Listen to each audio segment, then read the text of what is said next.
लोकहित न्यूज़ में आपका स्वागत है। मीरा भाईंदर शहर में जहां एक और भाजपा विधायक नरेंद्र मेहता और शिवसेना के विधायक और परिवहन मंत्री प्रताप सरनाईक एक दूसरे पर बहुत ही निचले स्तर पर राजनीति कर रहे हैं, आरोप प्रत्यारोप लगा रहे हैं। वहीं दूसरी ओर एक अच्छी खबर भी है। जी हां, अच्छी खबर यह है कि मीरा भाईंदर शहर के कांग्रेस के वरिष्ठ नेता और पूर्व विधायक सैयद मुजफ्फर हुसैन को क्रॉप आइकॉन 2026 का अवार्ड मिला है। ये अवार्ड उन्हें इसलिए मिला है क्योंकि उन्होंने कृषि क्षेत्र में बहुत ही उल्लेखनीय कार्य किया है।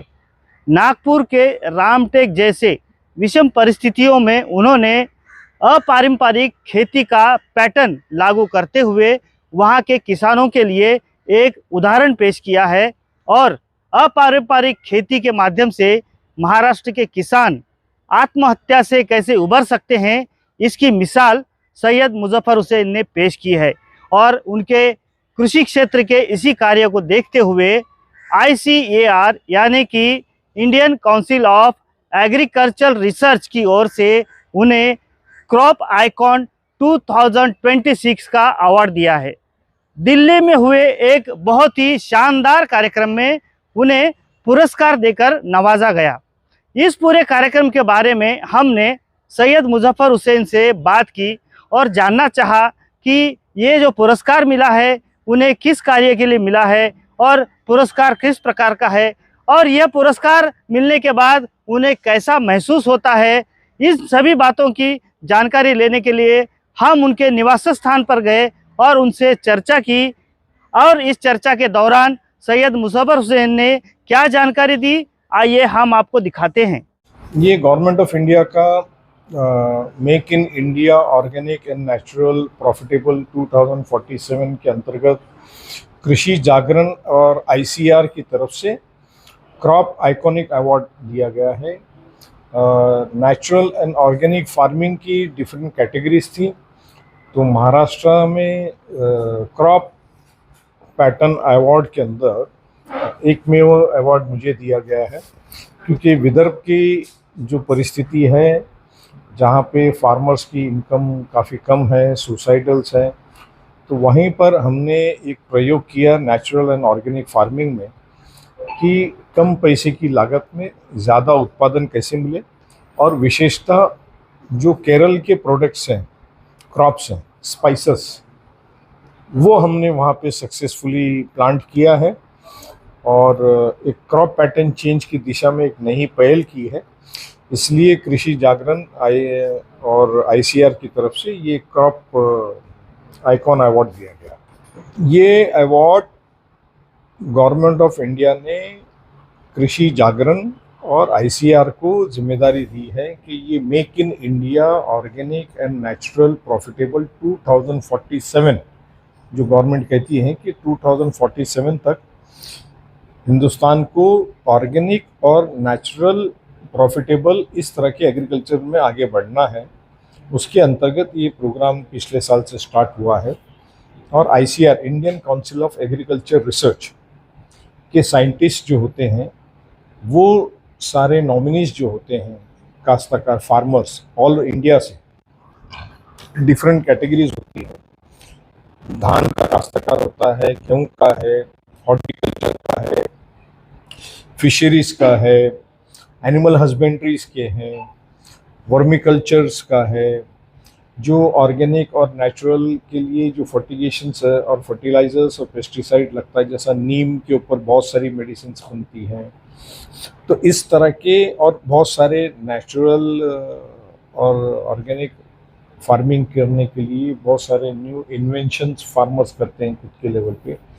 तो ऑल इंडिया लेवल से ये अवार्ड दिया जाता है। हर डिस्ट्रिक्ट से एक, हो सके तो हर डिस्ट्रिक्ट से एक, स्टेट से। तो महाराष्ट्र से इस बार सिर्फ मेरा एक नॉमिनेशन वहाँ पे फाइनल किया उन्होंने और उसमें उन्होंने सेलेक्ट करके वो अवार्ड दिया। कल NASC national agriculture science complex जो ICAR के कैंपस के अंदर है, वहाँ पर तकरीबन 150 फार्मर्स को 150 to 200 फार्मर्स को कल वहाँ पे डिफरेंट कैटेगरीज में अवार्ड्स दिया गया है। आज भी वो सेशन चल रहा है। आज भी तकरीबन 100-200 फार्मर्स को, क्योंकि 500 लोगों को, मतलब 500 districts by and large country के अंदर है, तो 500 लोगों को एक साथ अवार्ड देना, सेमिनार्स चलाना, डिस्कशंस करना, ये 2 दिन का पूरा इवेंट है। तो उसमें 150-200 कल उन्होंने दिया, 150-200 आज उन्होंने दिया, और ICAR के साइंटिस्ट वगैरह वो सारे उसमें रहते हैं।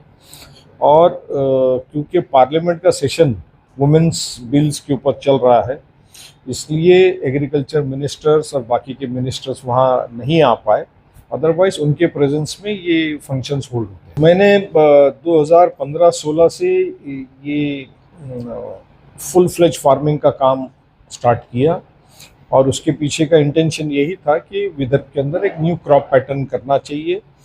तो उसके लिए काफ़ी रिसर्च करना पड़ा और काफ़ी ट्रैवल करना पड़ा। 20-25 हज़ार किलोमीटर मैंने देश भर ट्रैवल किया, और आज भी करते रहता हूँ। जहाँ भी मुझे पता लगता है कि कोई नया फार्मर ने कोई नई चीज़ बनाई है, कोई नया क्रॉप पैटर्न किया है, जहाँ पे पानी कम है, इरिगेशन नहीं है, रिसोर्स नहीं है, और वहाँ पे कुछ नया हॉर्टिकल्चर या न्यू क्रॉप का इन्वेंशन हुआ है, तो उसके लिए हम जाते हैं, देखते हैं। और इसमें विशेषता मुझे मदद करने का काम डॉक्टर MN वेणुगोपाल जी जो है वो मार्गदर्शन करते हैं, जो farmer head of spice division of ICAR है, Indian council of agriculture research के। वो 32 साल स्पाइस डिवीजन के हेड रहे हैं, रिटायर हो चुके हैं, नाउ 79-80। तो वो हर 2 महीने मैसूर से नागपुर विदर्भ आते हैं और वहाँ पे समय बिताते हैं और मुझे मार्गदर्शन करते हैं, और रेगुलर ऑन डेली बेसिस मेरा उनका फ़ोन के ऊपर राब्ता कायम रहता है। मीरा भाईंदर शहर के लिए यकीनन लोगों के लिए अभिमान की बात है। इससे पहले मैं जब म्यूनसिपल काउंसिल में था तो हमने शहर का DP प्लान बनाया। शहर बढ़ने वाला था तो उसको नई दिशा देने का काम हमने किया। उसके बाद मैं विधान परिषद गया तो राष्ट्रपति ने मुझे अवार्ड दे करके सम्मानित किया। मैंने अपने 9 साल जो विधान परिषद में काम किया तो वहाँ पे भी सम्मान मुझे मिला, अपने काम पर मिला। और आज मुझे भी खुशी है कि जो किसानों के लिए मैं कुछ करने की कोशिश कर रहा हूँ उसका cognizance Indian council of agriculture ने लिया, ICAR ने लिया। मेरे जीवन में ये बहुत बड़ी बात है और मुझे इस अवार्ड से सम्मानित किया गया। मुझे उम्मीद है कि मैं और इस काम को आगे ले जाऊं और विदर्भ में एक नई, जिसे कहते हैं माइलस्टोन, मैं एग्रीकल्चर सेक्टर में कर सकूं। महाराष्ट्र के नागपुर के रामटेक जैसे भीषण गर्मी वाले इलाके में जहां पर आमतौर पर पारंपरिक खेती करना भी नामुमकिन है, ऐसी जगह पर कांग्रेस नेता सैयद मुजफ्फर हुसैन ने अपारंपरिक खेती करते हुए महाराष्ट्र के किसानों के लिए एक नया रास्ता खोला है, एक नई हरित क्रांति लाई है। रामटेक जैसे भीषण और विषम परिस्थितियों में उन्होंने अपारंपरिक खेती में मसालों की खेती जैसे कि दालचीनी है, काली मिरी है, तेज पत्ता है और भी कई किस्म की औषधि वनस्पतियां उन्होंने उगाई हैं। साथ ही उन्होंने वहाँ के भीषण परिस्थिति में काजू के पेड़ लगाए हैं, कटहल के पेड़ लगाए हैं, कई प्रकार के कटहल उन्होंने वहाँ पर उगाए हैं। गन्ने की खेती वो करते हैं, चावल की खेती करते हैं, काली अदरक वो वहाँ पर उगाते हैं, हल्दियों की कई किस्म वहाँ पर उगाते हैं। तो यह एक बढ़िया उदाहरण है महाराष्ट्र के किसानों के लिए कि अगर वो पारंपरिक खेती करते हुए उन्हें कोई मुनाफा नहीं हो रहा है तो इस प्रकार से अपारंपरिक खेती करते हुए भी वो अपनी किसानी कर सकते हैं और कर्जे से मुक्त हो सकते हैं। ऐसा एक नई हरित क्रांति कांग्रेस नेता सैयद मुजफ्फर हुसैन ने पेश की है और इसी बात की दखल लेते हुए सबसे प्रतिष्ठित ऐसा सम्मान उन्हें मिला है, यानी कि क्रॉप आइकॉन 2026 का पुरस्कार देकर उनका सम्मान किया गया है। इसी प्रकार की देश दुनिया की और खबरों को देखने के लिए आप बने रहिए हमारे साथ, देखते रहिए लोकहित न्यूज़ चैनल। धन्यवाद।